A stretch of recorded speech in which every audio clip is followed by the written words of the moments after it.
हम लोग बोलना था प्रेज द लॉर्ड, शाऊल को परमेश्वर ने आज इधर लाकर दे दिया, पकड़ लो उसको। क्या कहता? कौन लेके आया शाऊल को? परमेश्वर। पकड़ लो अभी सिंहासन। देखो दाऊद, धन्यवाद देना था। इसलिए मैं बोलता हूं जो आत्मिक है वो आत्मिक बनता जाएगा, जो शारीरिक है वो शारीरिक बनता जाएगा। ये समझना, जो आत्मिक है और आत्मिक बनता जाएगा, शारीरिक है और क्या हो जाएगा? शारीरिक बनता जाएगा। इतना अभिषेक दाऊद अपने बारे में खोलते, इस्राएल के राजा किसके पीछे आया? मारे कुत्ते। तो उसका बारे में अपने आप को क्या समझ रहा है? उन्होंने क्या समझ रहा है? हम लोग तो मुझे भी आता है, मुझे भी आता मारे कुत्ते। इतना मुसीबत आने के बाद भी दाऊद अपने बारे में क्या बोलते हैं? मैं मरा कुत्ता।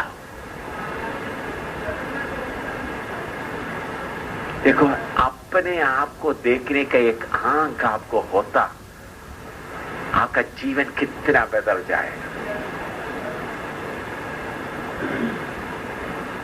आप आपका क्या देखते हैं? अपना बड़ापन को ही देखता है। दाऊद बोलता है मैं क्या होना, इतना बड़ा मैं एक मरा को। तो मौका मिलने के बाद, इधर में कोई वचन नहीं बताया दाऊद तुमने ऐसा नहीं करना, लेकिन दाऊद इतना आत्मिक बन गया है। ये आत्मिक हालत में क्यों आ गया?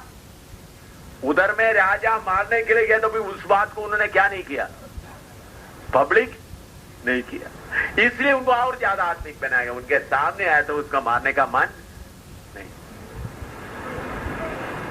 यह आत्मिक लेवल आगे बढ़ता है। इसलिए परमेश्वर बोलते हैं मेरा मन का। समझ में आ रहा है कुछ? लिखना है तो लिखो, इसमें लिखो दाऊद के सामने शाऊल को लाकर दिया, इसलिए धन्यवाद देकर बोलते हुए नहीं गया।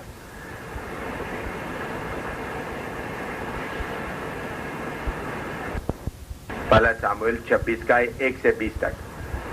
First Samuel 26 1 to 20।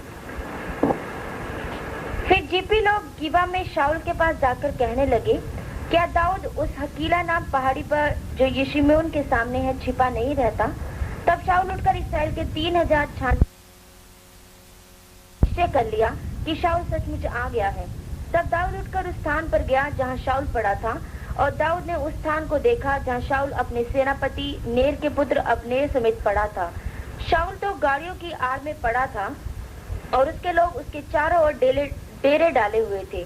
तब दाऊद ने हित्ती अहीमेलक और जरूया के पुत्र योआब के भाई अबीशे से कहा, मेरे साथ उस छावनी में शाऊल के पास कौन चलेगा? अबीशे ने कहा, तेरे साथ मैं चलूंगा। सो दाऊद और अबीशे रातों रात उन लोगों के पास गए, और क्या देखते हैं कि शाऊल गाड़ियों की आड़ में पड़ा सो रहा है और उसका भाला उसके सिराने भूमि में गड़ा है, और अब्नेर और योद्धा लोग उसके चारों ओर पड़े हुए हैं। तब अबीशे ने दाऊद से कहा, परमेश्वर ने आज तेरे शत्रु को तेरे हाथ में कर दिया है, इसलिए अब मैं उसको एक बार ऐसा मारूं कि भाला उसे भेजता हुआ भूमि में धंस जाए और मुझको उसे दूसरी बार मारना ना पड़े। दाऊद ने अबीशे से कहा, उसे नाश ना कर, क्योंकि यहोवा के अभिषिक्त पर हाथ चलाकर कौन निर्दोष ठहर सकता है? फिर दाऊद ने कहा, यहोवा के जीवन की शपथ, यहोवा ही उसको मारेगा, वह अपनी मृत्यु से मरेगा, वह लड़ाई में जाकर मर जाएगा। यहोवा ना करे कि मैं अपना हाथ यहोवा के अभिषिक्त पर बढ़ाऊं। अब उसके सिराने से भाला और पानी की झाड़ी उठा ले और हम यहाँ से चले जाएं। तब दाऊद ने भाले और पानी की झाड़ी को शाऊल के सिराने से उठा लिया और वे चले गए, और किसी ने इसे ना देखा और ना जाना और कोई ना जागा, क्योंकि वे सब इस कारण सोए हुए थे कि यहोवा की ओर से उनमें भारी नींद समा गई थी। तब दाऊद परली और जाकर दूर के पहाड़ की चोटी पर खड़ा हुआ, और दोनों के बीच बड़ा अंतर था। और दाऊद ने उन लोगों को और नेर के पुत्र अब्नेर को पुकार के कहा, हे अब्नेर, क्या तू नहीं सुनता? अब्नेर ने उत्तर देकर कहा, तू कौन है जो राजा को पुकारता है? दाऊद ने अब्नेर से कहा, क्या तू पुरुष नहीं है? इस्राएल में तेरे तुल्य कौन है? तूने अपने स्वामी राजा की चौकसी क्यों नहीं की? एक जन तो तेरे स्वामी राजा को नाश करने घुसा था। जो काम तूने किया है वह अच्छा नहीं। यहोवा के जीवन की शपथ, तुम लोग मारे जाने के योग्य हो, क्योंकि तुमने अपने स्वामी यहोवा के अभिषिक्त की चौकसी नहीं की। और अब देख, राजा का भाला और पानी की झाड़ी जो उसके सिराने थी वे कहाँ है? तब शाऊल ने दाऊद का बोल पहचान कर कहा, हे मेरे बेटे दाऊद, क्या यह तेरा बोल है? दाऊद ने कहा, हाँ मेरे प्रभु राजा, मेरा ही बोल है। फिर उसने कहा, मेरा प्रभु अपने दास का पीछा क्यों करता है? मैंने क्या किया है और मुझसे कौन सी बुराई हुई है? अब मेरा प्रभु राजा अपने दास की बात सुन ले। यदि यहोवा ने तुझे मेरे विरुद्ध उस्काया हो तब तो वह भेंट ग्रहण करे, परंतु यदि आदमियों ने ऐसा किया हो तो वे यहोवा की ओर से शापित हो, क्योंकि उन्होंने अब मुझे निकाल दिया है कि मैं यहोवा के निज भाग में ना रहूं, और उन्होंने कहा कि जा पराय देवताओं की उपासना कर। इसलिए अब मेरा लहू यहोवा की आंखों की ओट में भूमि पर ना बहने पाए। इस्राएल का राजा तो एक पिस्सू ढूंढने आया है, जैसा कि कोई पहाड़ों पर तितर का आहेर करे। देखो, इधर में दोबारा मौका मिल गया। उसका 12 पढ़िएगा, 12 है। तब दाऊद ने भाले और झाड़ी की पानी की झाड़ी को शाऊल के सिराने से उठा लिया और वे चले गए, और किसी ने इसे ना देखा और ना जाना और ना कोई जागा, क्योंकि वे सब इस कारण सोए हुए थे कि यहोवा की ओर से उनमें भारी नींद समा गई थी। हाँ, यहोवा की ओर से भारी नींद समा गई। जाकर मार डालेगा तो कोई भी। कितना अच्छा मौका मिला। उनके सेनापति भी बोला इसको मार डाले, दूसरा बार मारने का मौका नहीं मिलेगा। एक टेस्ट के बाद वफादारी का टेस्ट कितना आगे जा रहा, समझ रहा है? पैसे के बारे में, बाकी जीवन के इसी मुताबिक प्रभु एक एक बात में आपको क्या करेगा और टेस्ट करेगा। इस टेस्टों में आप क्या करना है? और मामूली राजा बनने के लिए इतना है तो असली राजा बनने के, युवानियों के राजा के लिए कितना भारी होगा। फिर मेरे प्यारों, मसीह जीवन जो आप करने के लिए आगे आए हैं, ये मामूली है करके बोलकर थोड़ा वचन प्रचार करने के लिए निकल आना, ये नहीं है। गहराई में परख करके आगे जाना। इसमें आप लिखो, दूसरा बार मौका मिला, भारी नींद आया,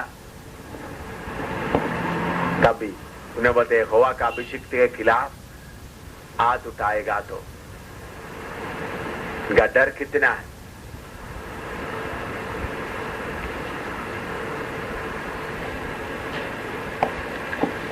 और दाऊद सोचने लगा, अब मैं किसी न किसी दिन शाऊल के हाथ से नाश हो जाऊंगा। अब मेरे लिए उत्तम यह है कि मैं पलिश्तियों के देश में भाग जाऊं। तब शाऊल मेरे विषय निराश होगा और मुझे इस्राएल के देश के किसी भाग में फिर ना ढूंढेगा। यो मैं उसके हाथ से बच निकलूंगा। हाँ, अभी इतना टेस्ट पास हो गया तो अब अगला अभी क्या है?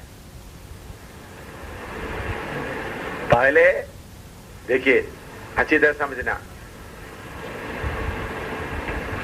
ये मैं ग्राफ बनाने के जगह में आप समझने के लिए आप खुद बना सकते हैं। पहले भेड़ बकरी चराता था, उधर से ऊपर का अभिषेक मिला। अभिषेक मिलने के बाद वो फिर थोड़ा निकाले, थोड़ा आपको आइडिया मिलने के लिए जो उधर में रखा है। वो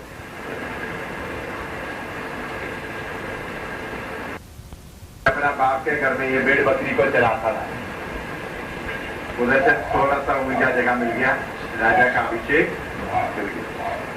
राजा का अभिषेक मिलने के बाद फिर राजा के घर में वीणा वगैरह बजा। फिर उसके बाद किधर आ गया? फिलिस्ती को मार डाला और राजा का क्या बन गया? दामाद बन गया। उधर से फिर किधर जा रहा है? नेक्स्ट सिंहासन इधर में, सिंहासन के पास, सिंहासन इधर, सिंहासन इतना आगे तो किधर आना चाहिए, लेकिन किधर आ रहा है, उधर से महल से अभी किधर आ रहा है,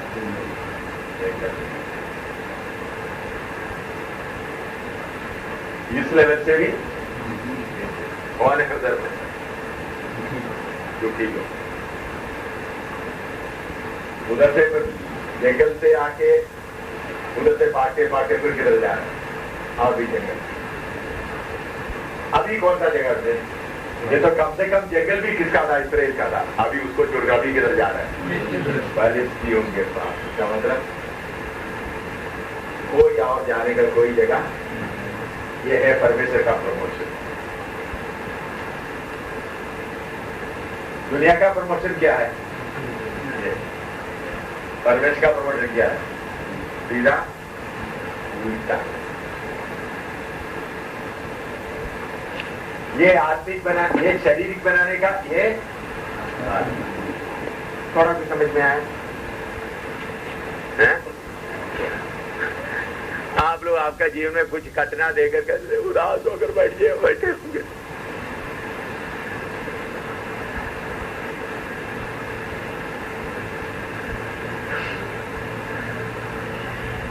आजकल का पास्टर लोग बड़े बड़े अमेरिका में बड़े बड़े कॉन्फ्रेंस करते हैं, इनको ABCD भी उनको मालूम नहीं, इसका ABCD भी उनको नहीं आता।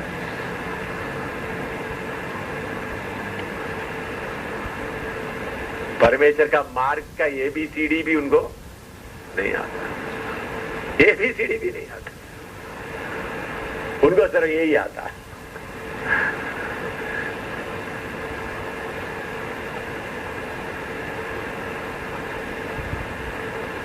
अभी दाऊद क्या कर रहा है, अपने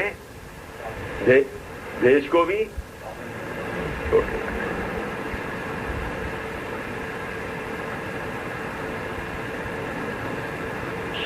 लिख दिया, जल्दी लिख दिया।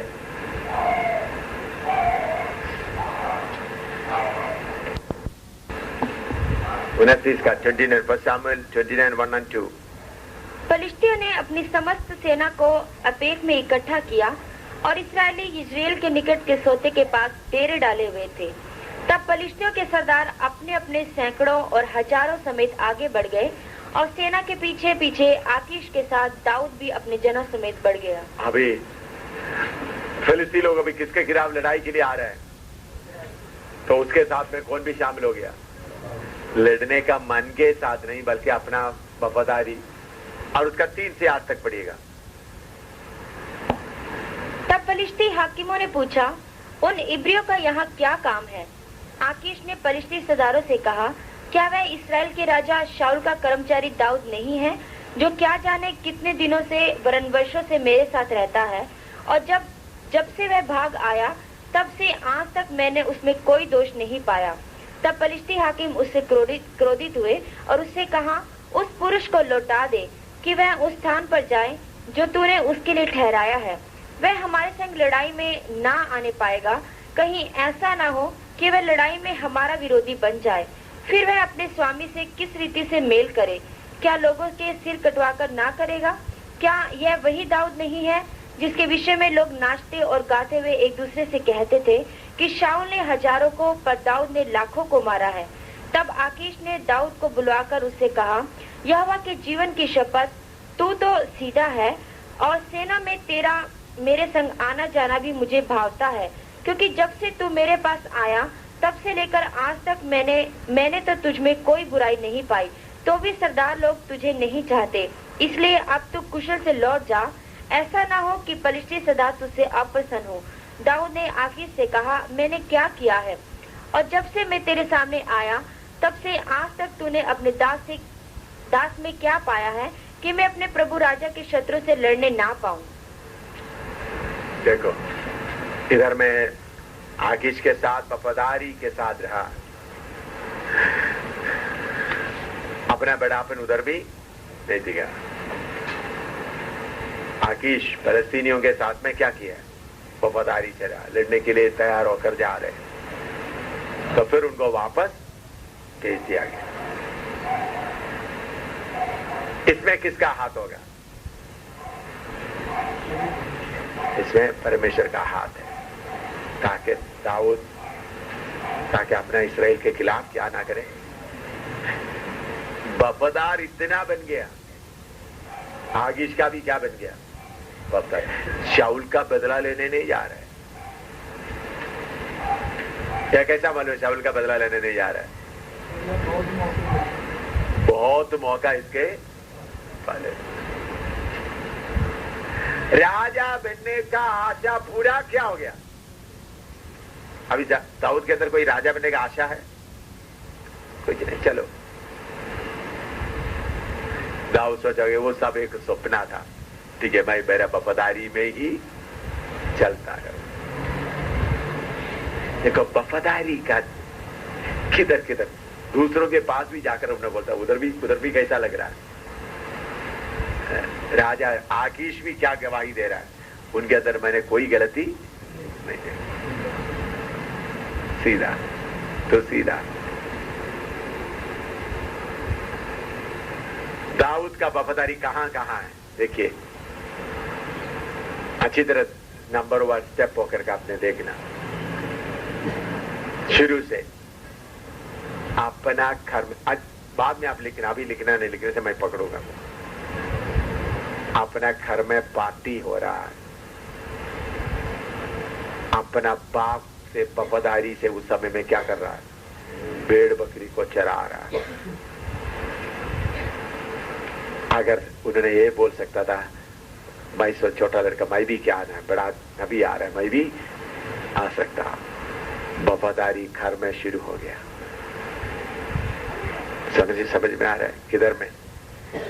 घर में। नहीं तो उन्होंने छोटा लड़का क्या कर सकता था? हैं? घर पे नहीं तो मैंने शमूएल को देखना है। छोटा बेटा बोलेगा तो फिर आप क्या करना पड़ेगा? समझ रहे हैं? वफादारी कहां से शुरू है? ठीक है, बाप मुझे उधर भेजे तो उधर में। उसके बाद शाऊल का उधर में आया, राजा के उधर में आए, भाला उनके खिलाफ भेजा, तभी फिलिस्तीन को मार डाला, उधर भी वफादारी। फिर फिलिस्तीयों के खिलाफ फौज लेकर लड़ने के गया, उधर भी वफादारी। योनाथान के सामने, मीकल के सामने वफादारी। जंगल का जीवन में भी वफादारी, उनको माने। उसके बाद चलो राज्य को छोड़ना भी पड़े, लेकिन मेरा वफादारी को क्या नहीं करूंगा, नहीं छोड़े। बाद में जाकर दुश्मन के आकीश के सामने भी वफादारी। देखो कितना जगह में आप कितना टेस्ट पास हो गए। आप प्रभु का सियोन का सेवक आ गए हैं। सीनाई पहाड़ के लोग इतना है वफादार, आप कितना सेवा पाओगे? एक छोटा सा भूख आ गया तो चोरी चोरी बिस्किट लेकर खाना शुरू कर देगा। बाकी लोग खाए ना खाए, तो आपने वफादारी इस तरह टेस्ट करके देखिए। थोड़ा सा भूख आ गया तो क्या करेंगे? है? नहीं तो थोड़ा कुछ पैसा मिल गया तो छुपा कर रखेंगे अंदर। चले जरूरत पड़ेगा कहीं जरूरतों को आम खरीद कर खाएंगे, या मिक्सचर खरीद कर खाएंगे, या जिलेबी खरीद कर खाएंगे, ब्रेड खरीद कर खाएंगे।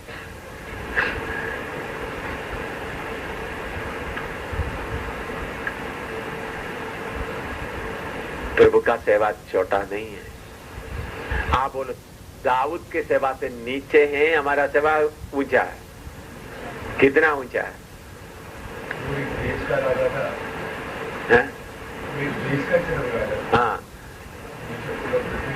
तो कितना ऊंचा?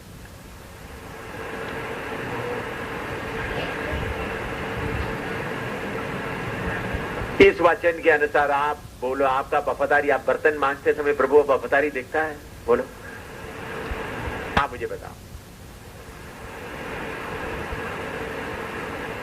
पवित्र आत्मा आपके साथ रहकर आप बर्तन मांजते समय आपका वफादारी देखता है या नहीं देखता? बोलो, हैं? कपड़ा धोते इधर का काम कर रहा है। आपका वफादारी देखते हैं, जब बाकी लोग काम करता पेट का दर्द बोलकर आप लेटा हुआ।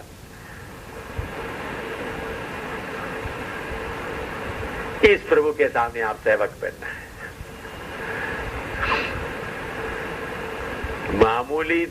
मामूली राजा बनने वाला दाऊद का कितना वफादारी का टेस्ट जगह जगह पर हो रहा है। आप बोलते थोड़ा सा गीत सीख लिया, थोड़ा गैर जबान आ गया, थोड़ा सा एक दो वचन बोलने आया, तो कितना गहराई का वफादारी का टेस्ट है।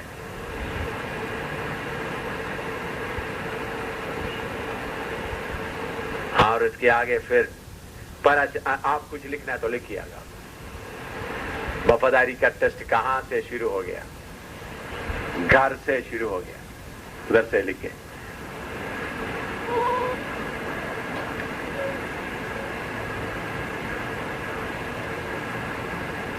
मुझे मालूम है आप लोग लिख करके अपना फ्रिज में ही रखेंगे, किताब में या दिमाग में रखेंगे, दिल में नहीं जाएंगे।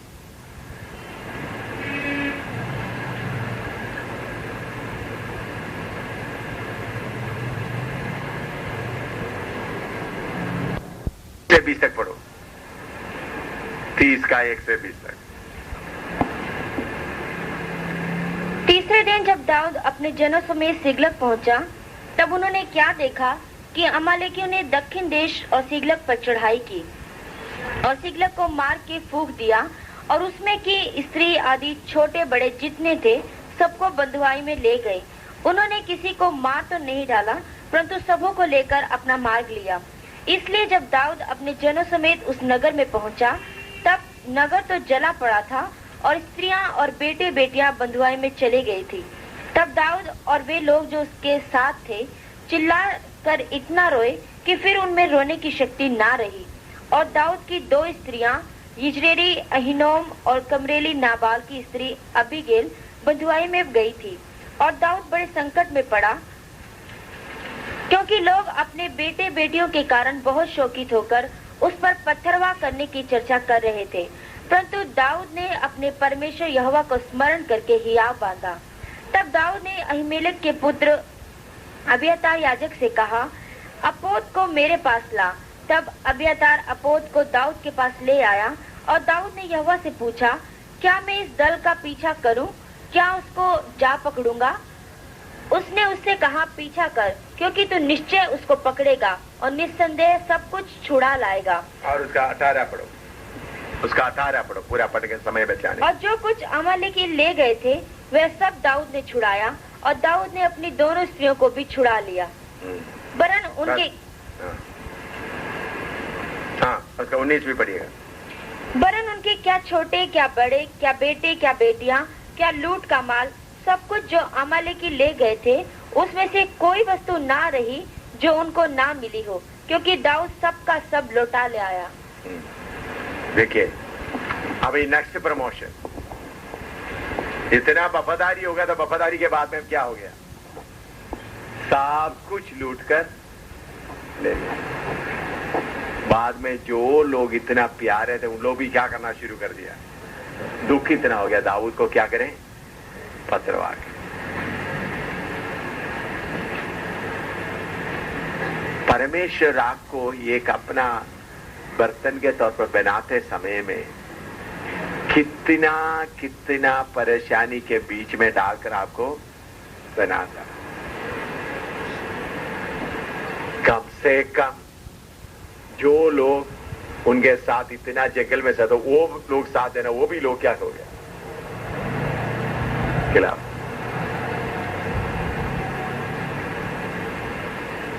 इतना आपको आत्मिक बनाता है प्रभु, ताकि आपका भरोसा किसी के ऊपर ना रहे। परमेश्वर से पूछा कि मैं जाऊं, उन्होंने जाकर सबको दोबारा क्या कर दिया? लेके आया। देखिए उसी लड़ाई में तब तक दाऊद किधर पहुंच गया? सिंहासन के नजदीक पहुंच गया।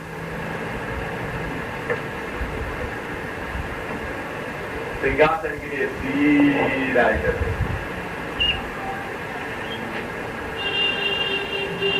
ठीक है ना? सीधा इधर से जब पूरा लॉस हो गया उधर से सीधा किधर हो गया? यूसुफ का भी ऐसा ही हुआ, सारा भाषा छोड़कर किधर पड़ा था? जेल में। तो एक दिन सवेरे आकर उधर उन्होंने जो उनका खाना पिलाने वाला से बोला कम से कम राजा के बारे में बताओ, उधर भी काम नहीं हुआ। एकदम समय आया। मेरे प्यारों, प्रभु का काम इसी मुताबिक होता है।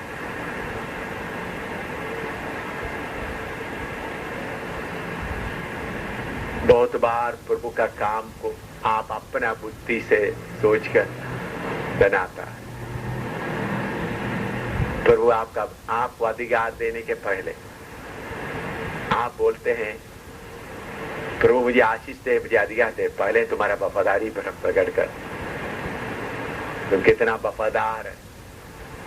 ये वफादारी कब होता है? एकदम बड़ा काम, छोटे छोटे मामूली झाड़ू लगाने काम किया था, उसमें क्या है? वफादारी। पानी पकड़ने का काम। अभी कुछ लोग हॉस्पिटल में ड्यूटी के लिए जा रहा, उसमें वफादारी। नीचे सब्जी बना रहे, उसमें वफादारी। सेवा का वफादारी। मैं कभी नहीं सोचा था मैं हिंदुस्तान के बाहर प्रभु की सेवा के लिए जाएंगे। एक बार लद्दाख में गए, मेरे साथ 3-4 लोग थे। उधर में सीधा चलने में, क्योंकि 18,000 से ऊपर जान से फिर क्या ऑक्सीजन कम होता है, तो चलना, स्पीड से चलने से सांस का खून बाहर आया मर जाएगा। आराम से ही चल सकता है। दूर दूर दूर दूर जगह, उधर भी घर दूर दूर में, बर्फ में, बीच में। तो मेरे साथ वाला लोग थक गए, तो मैं एक पहाड़ी के ऊपर देखा, तो फिर दूसरे एक पहाड़ी के ऊपर भी 5-10 घर दिखाई दिया। मैंने बोला उधर भी जाना। तो मेरे साथ वाला चारों बोला नहीं, हमको हमारे बोझ का ताकत नहीं।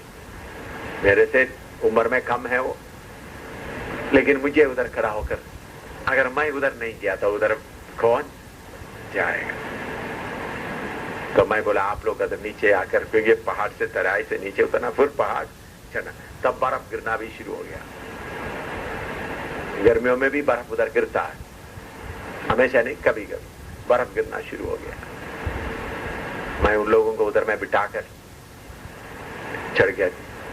आस्ता आस्ता चलकर करीबन 2 घंटे के से 2 घंटा नहीं, 1 घंटा 40-45 मिनट के अंदर मैं उधर पहुंच गया। उन घरों में लद्दाखी में तैयार किया वचन बताया, थोड़ा कुछ बताया, छोटा सुसमाचार का ये दे दिया, गॉस्पेल दे दिया, और कुछ जो कुछ कर सकता था, बीमारों के लिए प्रार्थना की। मैं वापस तो पूरा बर्फ इतना ज्यादा हो गया, मुझे वापस जाने का रास्ता भी मालूम नहीं, क्योंकि सब क्या है, दाहिने जाना बाएं जाना कुछ भी मालूम। उधर में बर्फ के नीचे एक चट्टान जैसा कुछ मुझे दिखा, तो मैंने ऐसा थोड़ा हाथ किया तो उधर ऊपर लेटा। मैंने सोचा ये इधर मेरा अंत है।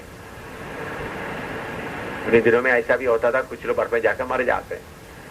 मैंने सोचा मेरा सेवा इधर क्या हो गया, खत्म।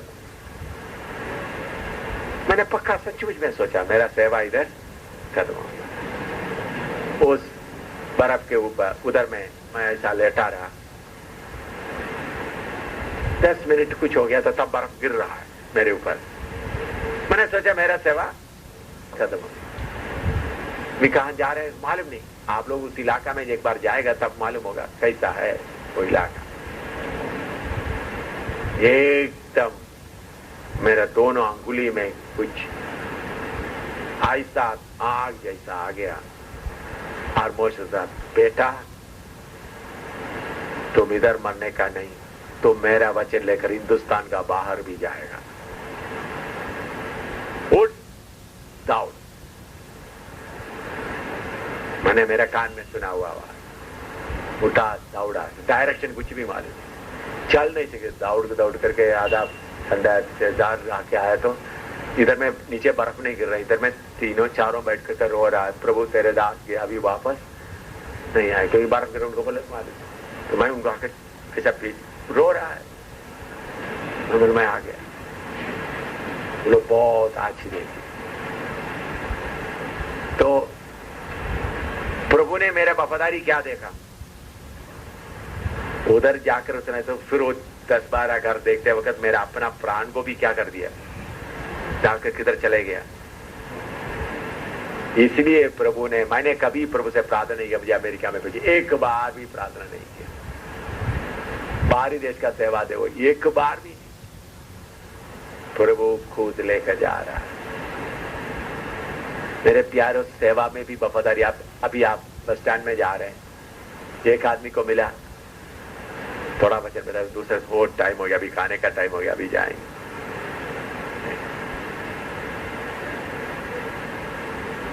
छोटी छोटी बातों में प्रभु वफादारी देखता है। यही दाऊद के द्वारा कितना मीठा भजन संगीता निकला है। दाऊद के जीवन में गलती आ गया तो उन्होंने 51 भजन संगीता लिखा। बोलो, मेरा गलती के बारे में आप लोग क्या करता रहो, गाता रहो, छिपा के नहीं रहे।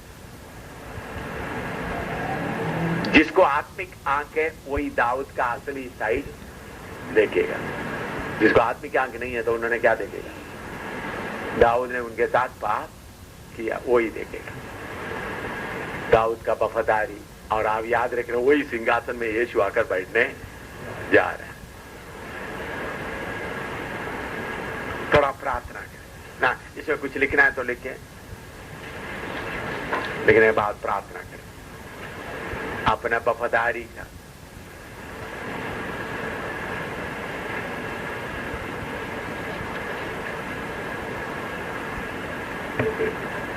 इसके बाद आपको बात में मालूम है, दाऊद उसी लड़ाई में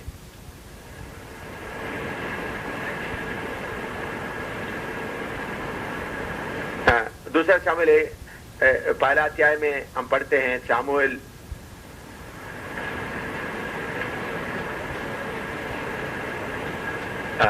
शाऊल मर गया, वो बात आपको मालूम है। दाऊद उधर भी क्या कर रहा है, गत में जाकर इसके बारे में बताना। अब एक दो वचन भी पढ़कर बता, क्योंकि आज शाम को मैं दूसरा विषय शुरू करेंगे। दूसरा शामिल 1 से 20 तक भी आप पढ़कर देखना। दूसरा शामिल 1 से 20 और दूसरा शामिल 16 का 5 से 10 तक।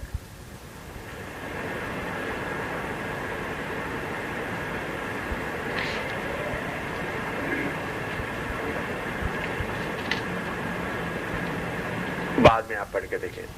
दाऊद अपना जीवन में इतना वफादार था। आपका जीवन में वफादारी कितना, थोड़ा प्रार्थना करें। आपका वफादारी को प्रभु परखते समय आप कितना वफादार निकलेंगे। छोटी छोटी बातों,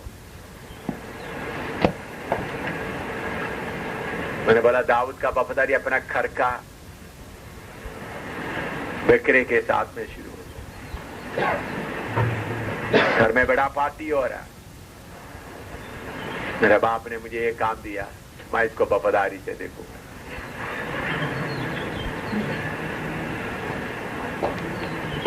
सेवा आपके सामने है, बुलावट आपके सामने है, हिंदुस्तान और नेपाल आपके सामने है। आप क्या बनोगे?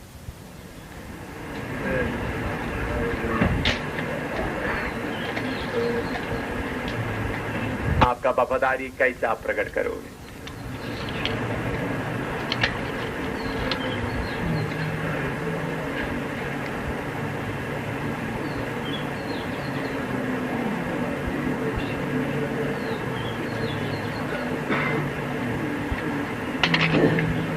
छोटी बातों से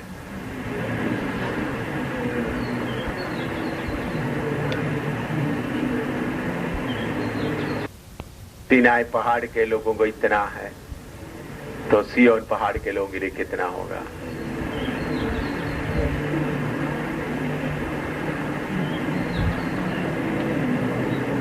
प्रभु सेवकों के लिए इंतजार कर रहा है।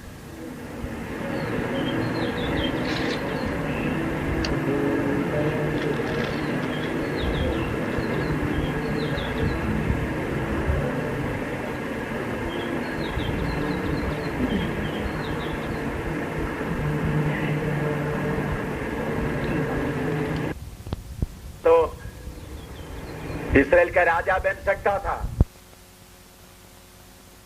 का घूमने का हालत नहीं होना था, फिलिस्तीयों के बीच में जाने का हालत भी नहीं होता। दाऊद का वफादारी के कारण जंगल में जाना पड़ा। दाऊद का वफादारी के कारण फिलिस्तीयों के बीच में जाना पड़ा। ये समझना।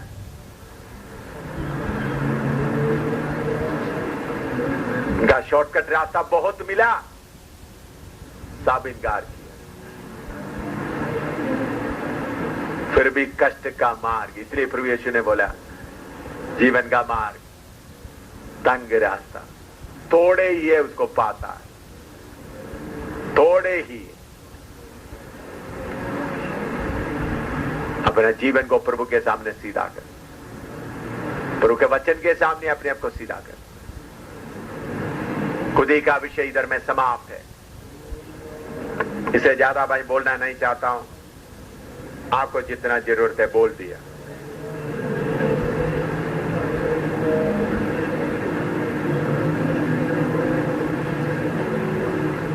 अपने आप को जो तैयार करे वो लड़ाई में आगे जाएगा, बाकी पीछे रह जाएगा। जो अपने आप को वचन के अनुसार, जो वचन मैंने बताया उसके अनुसार जो तैयार होगा वो आगे जाता रहेगा, बाकी पीछे रह जाएगा।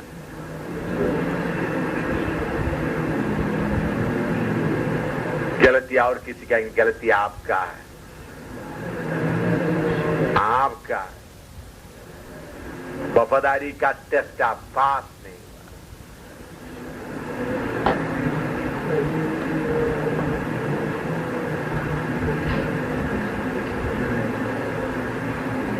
क्या आपके अंदर में यह इच्छा है परमेश्वर का मन का दाऊद करके बुलाते, मैं भी परमेश्वर का मन का बन जाऊं?